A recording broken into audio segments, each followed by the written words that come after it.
Quedar atrapado solo en un lugar.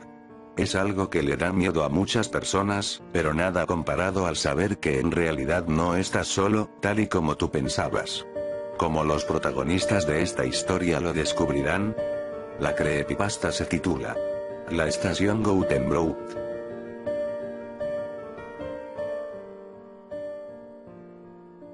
Miro la hora.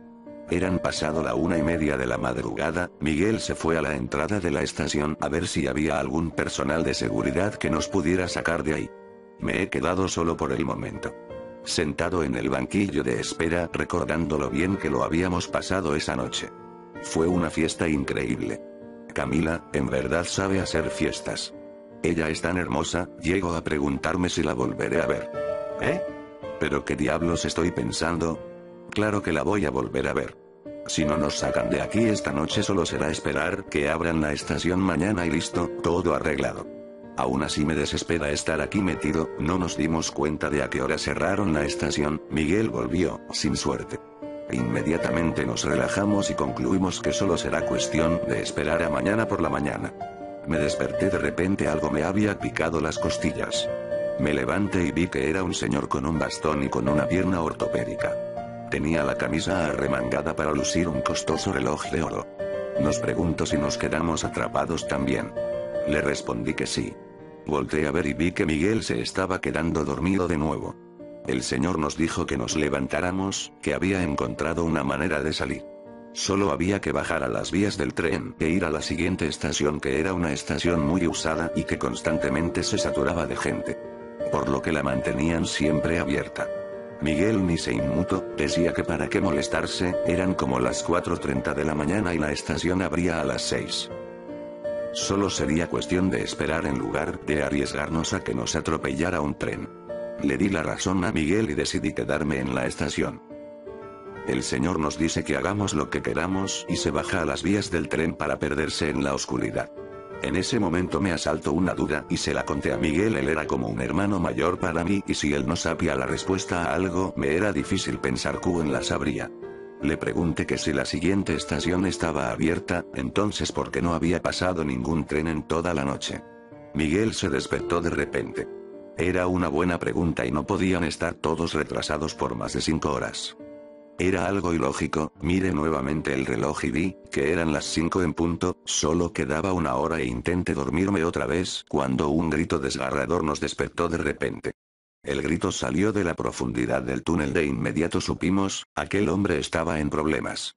Nos levantamos y fuimos al borde con la intención de ver qué pasaba, pero el miedo de que fuéramos los siguientes en gritar nos impedía mover un músculo. Finalmente lo vimos, aquel hombre atravesó las vías del tren, llorando y suplicando por su vida. Y se perdió en la oscuridad del túnel del otro lado. Me preguntaba qué había pasado. Y justo en ese momento vimos lo más aterrador que nos hubiéramos imaginado. Del túnel por el que salió el señor salía algo. Era un hombre. O al menos eso parecía. Llevaba una capa negra con capucha que le cubría todo el cuerpo. Solo se veía aquella capa. De repente un brazo se asomó por uno de los tantos pliegues de la capa. Pensé que sería un brazo esquelético y putrefacto. Típico de un fantasma, pero no. El brazo era fuerte y musculoso, muy bien formado. Lo que paraba nuestros corazones era que la piel era de un color azul negruzco y en lugar de uñas tenía garras, similares a las de un águila. Finalmente nos dimos cuenta de su intención, estaba señalando hacia el túnel por el cual se fue el señor de la pierna ortopédica. La oscuridad comenzó a cambiar, a tomar forma. No podía creer lo que estaba pasando. Miguel estaba paralizado y temblando. Finalmente la oscuridad se transformó en un enorme lobo negro del cual lo único que se podía distinguir además de su silueta eran sus ojos y sus brillantes colmillos. El lobo emprendió la carrera hacia donde su amo le señalaba y volvimos a escuchar el desgarrador grito de ese señor. El lobo reapareció y se acercó a aquel espectro, fue felicitado por su labor con una caricia en el hocico y de repente el lobo regurgitó la pierna ortopédica que ahora estaba llena de símbolos y figuras extrañas. Y también el reloj de oro.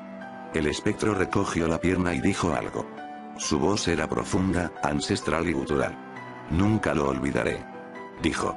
Sucio lujurioso, ahora tu hija podrá dormir tranquilamente sabiendo que no será víctima tuya. Recibe el juicio.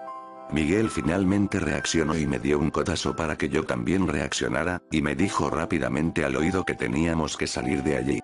El espectro volteó a vernos, no veía su cara ni sus ojos pero, podía sentir que nos miraba. Miguel gritó que nos largáramos y cuando nos dimos la vuelta para salir corriendo, el espectro estaba frente a nosotros.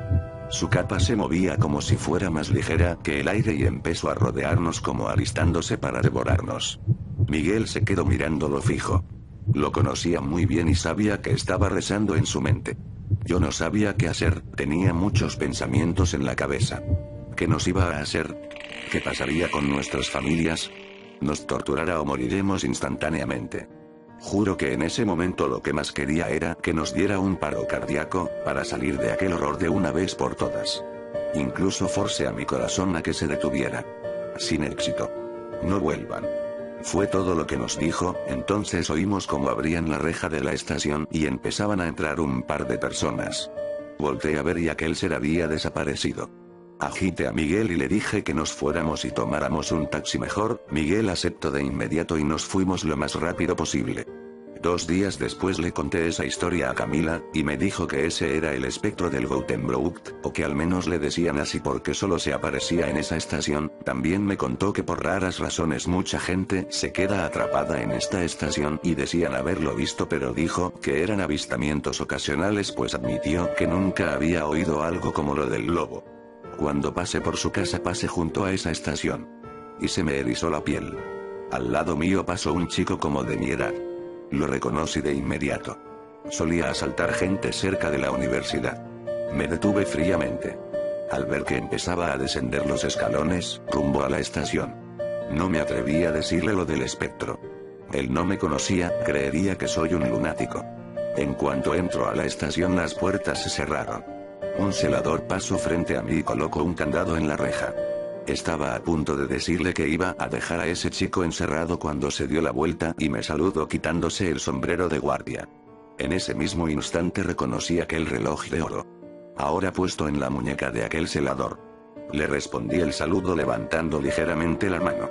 Él pasó junto a mí y cuando volteé a ver, había desaparecido. Supe de inmediato lo que estaba pasando y corrí tan rápido como pude. Nadie volvió a asaltar gente cerca de la universidad.